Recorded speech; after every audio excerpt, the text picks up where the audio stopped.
Welcome students, good morning to all of you and I welcome you to the YouTube channel सुरवेसर सिद्धांत classes Akola.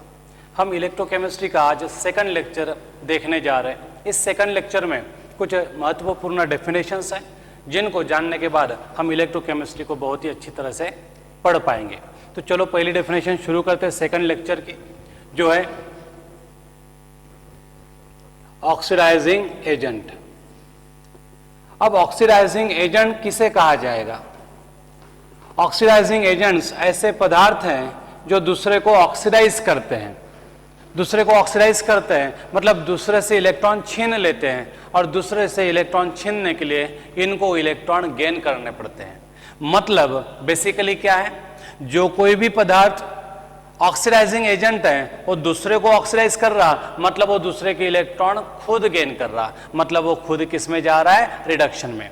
तो ऐसे substances जो खुद reduction में जाते हो और दूसरे को ऑक्सीडाइज करते हो उन्हें क्या बोला जाता है?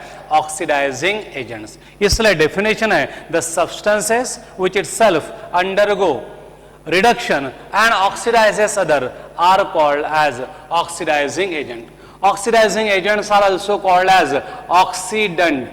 लेकिन ऑक्सीडेंट ये जो वर्ड है ये ज्यादा हम यूज नहीं करते, हम सबसे ज्यादा यूज करते हैं ऑक्सीडाइजिंग एजेंट को।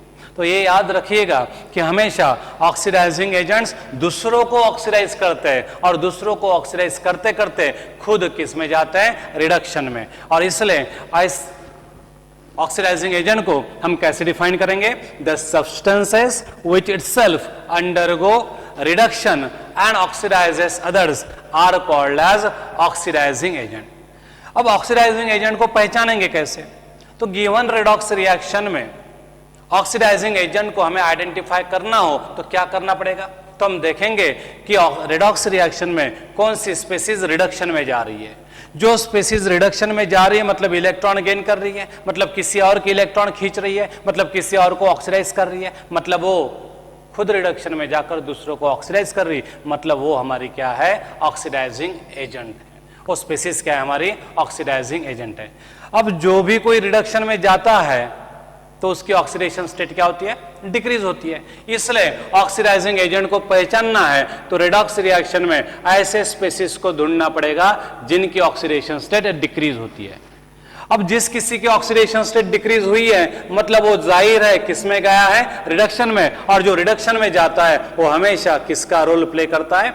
ऑक्सीडाइजिंग एजेंट का रोल प्ले करता है। ये आपको पूरी तरह से अच्छे से ध्यान में रखना पड़ेगा, कंफ्यूज नहीं होना है। तो मेरे भाइयों देखो, हम ऑक्सीडाइजिंग एजेंट को लास्टली आपके लिए कैसे डिफाइन कर सकते हैं? The substances which itself undergo reduction and oxidises others are called as oxidising agent. And to identify them, we will select those species in a redox reaction whose oxidation state decreases. तो जिस किसी की oxidation state decrease होती है वो क्या होता है? हमारा ऑक्सीडाइजिंग एजेंट होता है। चलो हम एक एग्जांपल देख लेते हैं। अब एक एग्जांपल देख लेते हैं, जैसे कि carbon plus O2 gives CO2। अब कार्बन जो है एलिमेंटल फॉर्म में है और जो भी स्पीसीज एलिमेंटल फॉर्म में होती है तो उस पर चार्ज हमेशा कितना होता है? 0। उसकी ऑक्सीडेशन स्टेट कितनी होती है? 0।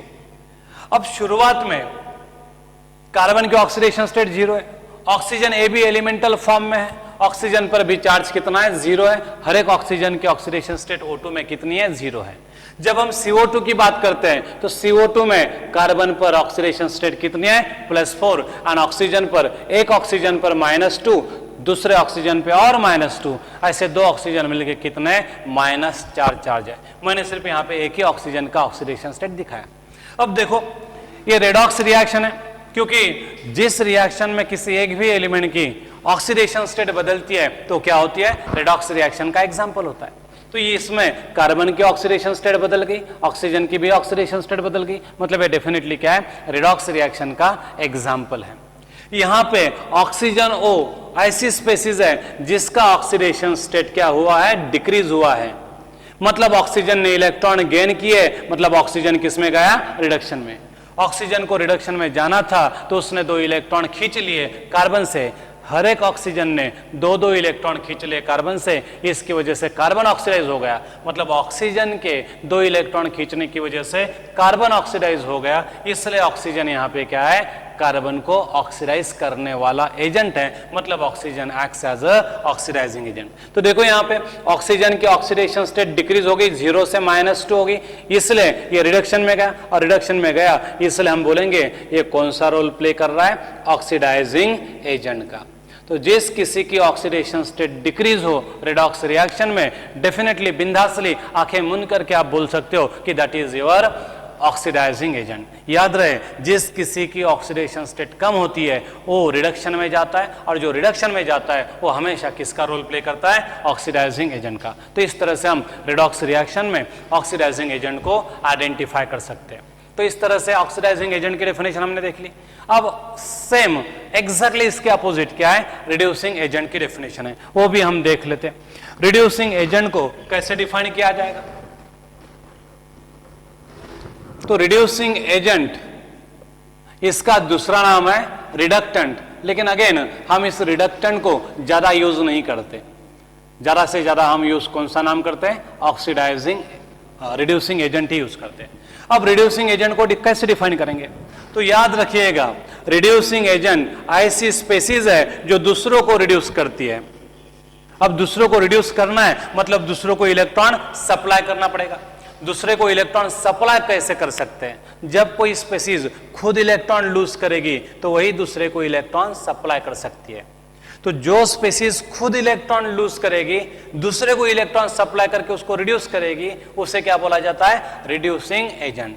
तो ऐसे सब्सटेंसेस जो खुद ऑक्सीडेशन में जाते हैं, इलेक्ट्रॉन लूज करते हैं एंड दूसरे को रिड्यूस करते हैं, उन्हें क्या बोला जाता है, रिड्यूसिंग एजेंट। इसलिए मैं रिड्यूसिंग एजेंट को कैसे डिफाइन करूंगा, the species which itself undergo oxidation and reduces other are called as reducing agent।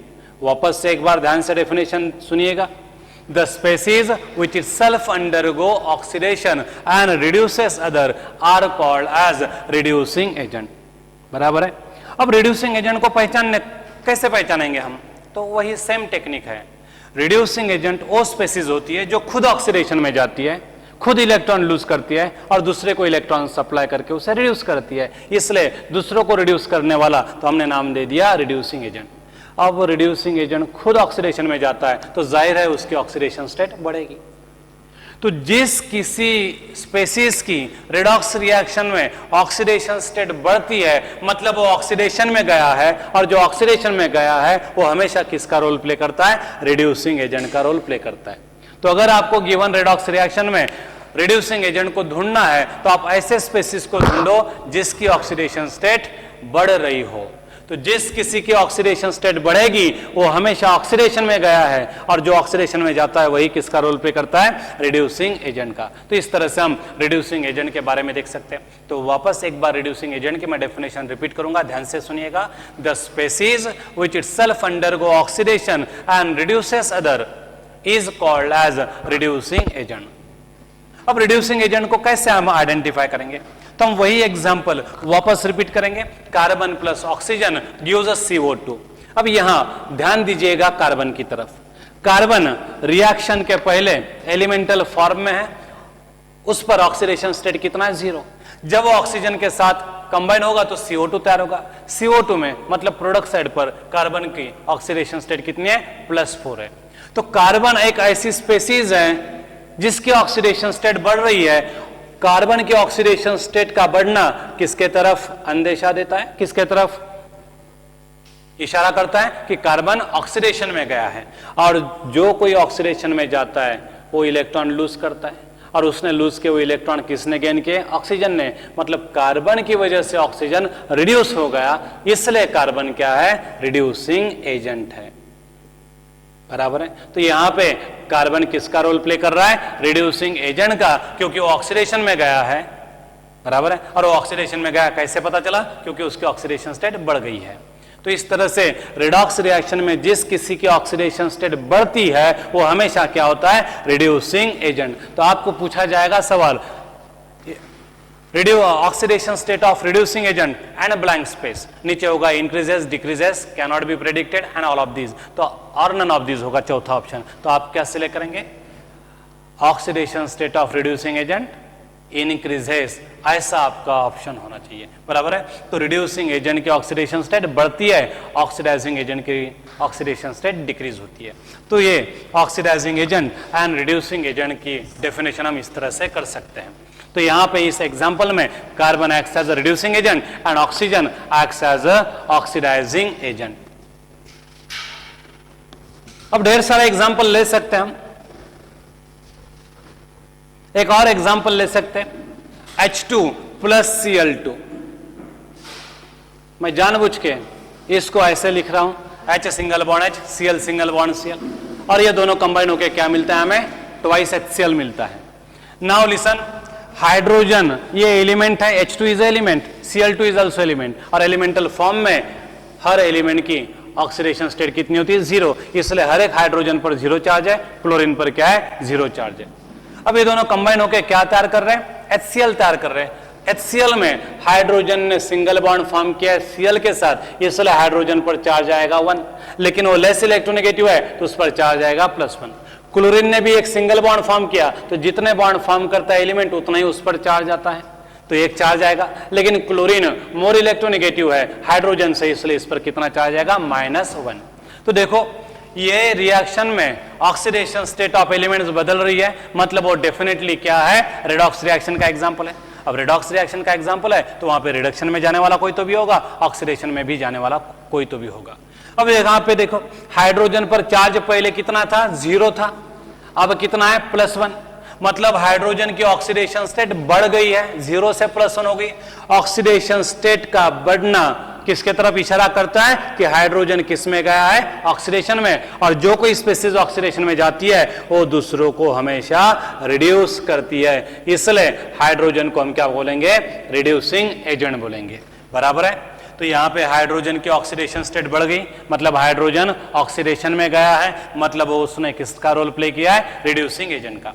वही क्लोरीन की बात करेंगे तो क्लोरीन की ऑक्सीडेशन स्टेट 0 से -1 हो गई, मतलब उसकी ऑक्सीडेशन स्टेट डिक्रीज हो गई। ऑक्सीडेशन स्टेट का डिक्रीज होना यानी रिडक्शन में जाना होता है, और जो कोई रिडक्शन में जाता है वो क्या है? ऑक्सीडाइजिंग एजेंट का रोल प्ले करता है। तो इस एग्जांपल में क्लोरीन ऑक्सीडाइजिंग एजेंट है, तो हाइड्रोजन क्या है? रिड्यूसिंग एजेंट है। देखो रिड्यूसिंग एजेंट की ऑक्सीडेशन स्टेट बढ़ गई है और ऑक्सीडाइजिंग एजेंट की ऑक्सीडेशन स्टेट डिक्रीज हो गई है। तो आप हमेशा याद रखें ऑक्सीडाइजिंग एजेंट की ऑक्सीडेशन स्टेट डिक्रीज होती है क्योंकि वो हमेशा रिडक्शन में जाता है, एंड रिड्यूसिंग एजेंट की ऑक्सीडेशन स्टेट हमेशा बढ़ती है क्योंकि वो किस में जाता है? हमेशा ऑक्सीडेशन में जाता है। तो आप ये हमेशा की तरह ध्यान में रखिएगा, मतलब आप कंफ्यूज नहीं होंगे। तो ये दो डेफिनेशन आपको क्लियर हो गई होंगी। अब हम आगे की डेफिनेशन की तरफ जाते हैं। नेक्स्ट हम देखेंगे इलेक्ट्रोड यानी क्या। अब बार बार हम इलेक्ट्रोड ये शब्द का प्रयोग करने जा रहे हैं इलेक्ट्रोकेमिस्ट्री में, तो भाई इलेक्ट्रोड किसे कहेंगे? तो इलेक्ट्रोड कोई भी कंडक्टिंग सरफेस हो सकता है जिसके पास या तो ऑक्सीडेशन होगा या तो फिर क्या होगा? रिडक्शन होगा। तो ऐसा कोई भी कंडक्टिंग सरफेस जिसके पास या तो ऑक्सीडेशन हो रहा हो या फिर रिडक्शन हो रहा हो, उसे हम क्या कहते हैं? इलेक्ट्रोड कहते हैं। क्या कहते हैं उसे? इलेक्ट्रोड कहते हैं। तो how can we define electrode? The conducting surfaces at which either oxidation और reduction occur are called as electrodes. एक बार वापस सुन लीजिएगा, the conducting surfaces at which either oxidation और reduction occur are called as electrodes. अब electrode conducting surfaces है, तो क्या इलेक्ट्रोड हमेशा मेटालिक ही होंगे? सारे मेटल इलेक्ट्रोड का रोल प्ले करते हैं डेफिनेटली, लेकिन कुछ नॉन मेटल भी है जो इलेक्ट्रिसिटी कंडक्ट करते हैं, वो भी इलेक्ट्रोड का रोल प्ले कर सकते हैं। फॉर एग्जांपल ग्राफाइट यानी कार्बन, ये नॉन मेटल है, फिर भी इसकी कंडक्टिंग प्रॉपर्टी होने की वजह से हम ग्राफाइट को कई जगह पर इलेक्ट्रोड के तौर पर यूज करते हैं। इसलिए मैंने इलेक्ट्रोड की डेफिनेशन करके द मेटल्स ऐसा नहीं कहा, द कंडक्टिंग सर्फेसेस ऐसा कहा। वो मेटल भी हो सकता है या फिर नॉन मेटल भी हो सकता है, सिर्फ कंडक्टिंग होना चाहिए।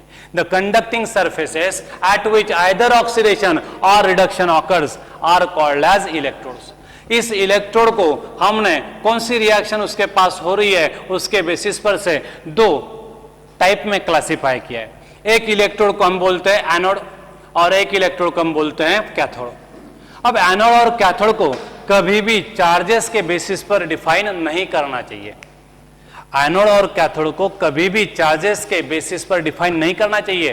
कुछ बच्चे बोलते हैं the electrode which is positively charge is called as anode. अब इस डेफिनेशन को हम ना तो सही बोल सकते और ना ही गलत बोल सकते, क्योंकि एक बार वो सही आता है तो एक बार वो गलत भी आता है। इसलिए हमें यूनिवर्सल डेफिनेशन चाहिए जो हर केस में सही रहेगी, और इसलिए यूनिवर्सल डेफिनेशन के लिए हम एनोड को कैसे डिफाइन करेंगे? The electrode at which oxidation occurs, जिस इलेक्ट्रोड के पास ऑक्सीडेशन होता है उसे हम क्या कहेंगे? एनोड। और ये definition each and every case में क्या होगी? एप्लीकेबल होगी। इसलिए हम इलेक्ट्रोड को कैसे डिफाइन कर पाएंगे? The conducting surfaces at which either oxidation और reduction occur are called as electrodes. कौन सी रिएक्शन हो रही इलेक्ट्रोड के पास, उसके बेसिस पर से हमने इलेक्ट्रोड को दो कैटेगरी में क्लासिफाई किया, एनोड एंड कैथोड। एनोड को कैसे डिफाइन करेंगे?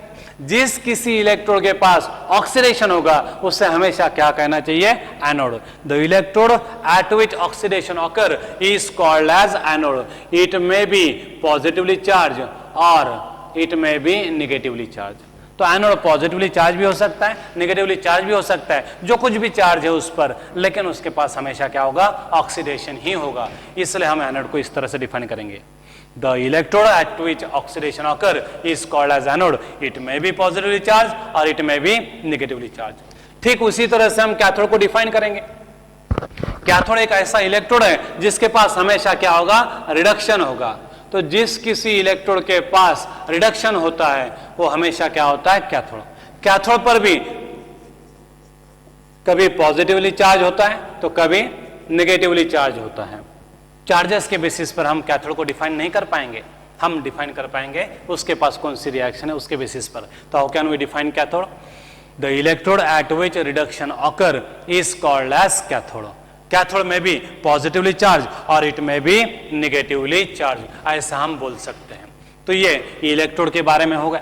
इलेक्ट्रोड मेटालिक भी हो सकता है, ग्राफाइट जैसे नॉन मेटालिक पदार्थ भी हो सकता है, सिर्फ उसने क्या करना चाहिए? इलेक्ट्रिसिटी कंडक्ट करनी चाहिए। इसके बाद और कुछ वर्ड्स आते हैं। इलेक्ट्रोलाइट, ये बहुत कॉमनली वर्ड आता है। अब इलेक्ट्रोलाइट को हम कैसे डिफाइन करते हैं? सब बच्चों को इलेक्ट्रोलाइट की डेफिनेशन मालूम है, फिर भी मैं एक बार बता देता हूं। The substances whose aqueous solution conducts electricity due to presence of free ions are called as electrolytes. तो इस तरह से हम इलेक्ट्रोलाइट को डिफाइन कर सकते हैं। The substances whose aqueous solution conducts electricity due to presence of free ions are called as electrolytes. और एक ही शब्दों में हमें इलेक्ट्रोलाइट के एग्जाम्पल बताना है तो हम कैसे बताएंगे? All acids, bases and salts are the electrolytes.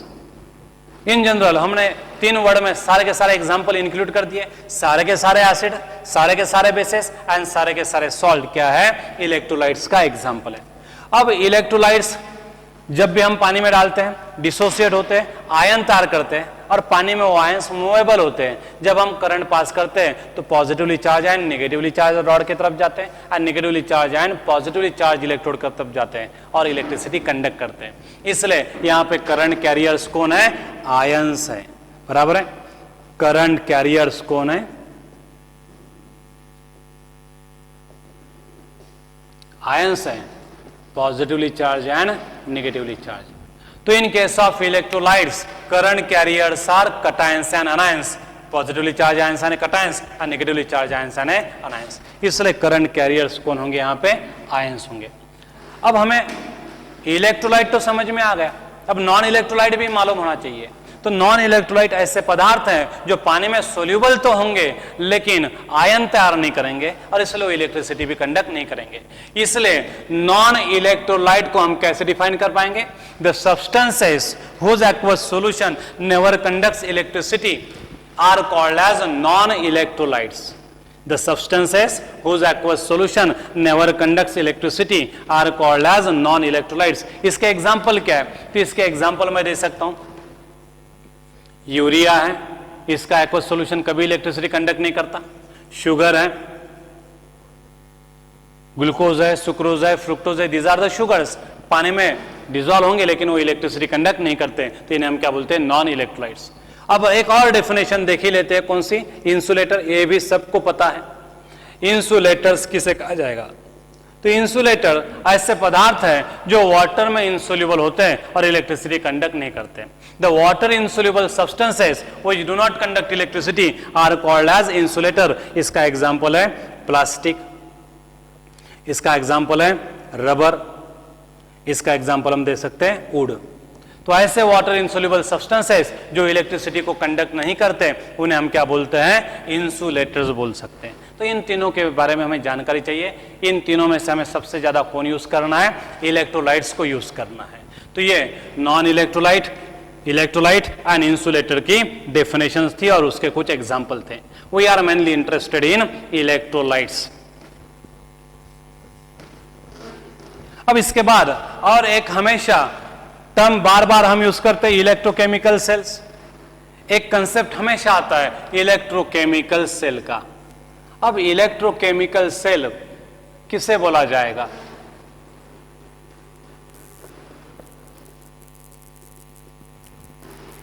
अब इलेक्ट्रोकेमिकल सेल बहुत ही ज्यादा इंपॉर्टेंट है इलेक्ट्रोकेमिस्ट्री में और इसकी डेफिनेशन हमें मालूम होनी ही चाहिए। कैसे डिफाइन कर सकते हैं, एक डिवाइस होता है, एक ऐसा डिवाइस जिसको हम यूज करते हैं किस लिए, to study inter conversion between chemical and electrical energy. Electrical and chemical energy के इंटर कन्वर्शन को स्टडी करने को हम क्या बोलते हैं, electrochemistry. The branch of physical chemistry which deals with the study of inter conversion of chemical and electrical energy is called as electrochemistry. और इसी इंटर कन्वर्शन को स्टडी करने के लिए हमें कुछ स्पेशल डिवाइसेस को यूज करना पड़ता है और इन्हीं स्पेशल डिवाइसेस को हम क्या बोलते हैं, इलेक्ट्रोकेमिकल सेल्स बोलते हैं। So how can you define electrochemical cell? The devices which are used to study the interconversion of electrical and chemical energy are called as electrochemical cells. एक बार वापस से सुनो, the devices which are used to study the interconversion of electrical and chemical energy are called as electrochemical cell. अब electrochemical cell के अंदर हमें inter conversion study करना है केमिकल एंड इलेक्ट्रिकल एनर्जी का, लेकिन ये इंटर कन्वर्शन जब भी होता है तो वहां पे हमेशा कौन सी रिएक्शंस देखने को मिलती है, रेडॉक्स रिएक्शन। तो जब भी हम chemical to electrical and electrical to chemical inter conversion study करेंगे तो ये इंटर कन्वर्शन सिर्फ हमें कहां देखने को मिलता है, रेडॉक्स रिएक्शन में। रेडॉक्स रिएक्शन कितने टाइप्स के, दो, स्पॉन्टेनियस एंड नॉन स्पॉन्टेनियस। और इसी के बेसिस पर से हमने इलेक्ट्रोकेमिकल सेल को दो क्लासेस में क्लासिफाई किया है। तो on the basis of redox reaction which occur in electrochemical cell is classified into two categories. एक है इलेक्ट्रोजेनिक सेल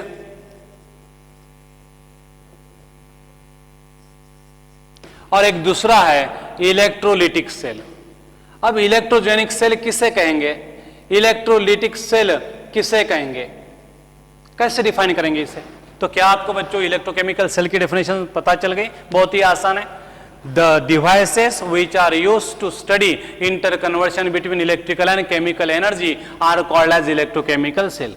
ये इंटर कन्वर्शन स्टडी करना है, मतलब हमें रेडॉक्स रिएक्शन को स्टडी करना है। रेडॉक्स रिएक्शन का नेचर दो टाइप का है, स्पॉन्टेनियस एंड नॉन स्पॉन्टेनियस, और उसी नेचर के बेसिस पर से हमने इलेक्ट्रोकेमिकल सेल को दो क्लासेस में क्लासिफाई कर दिया है, electrogenic cell and electrolytic cell. तो हम पहले इलेक्ट्रोजेनिक सेल को देखेंगे।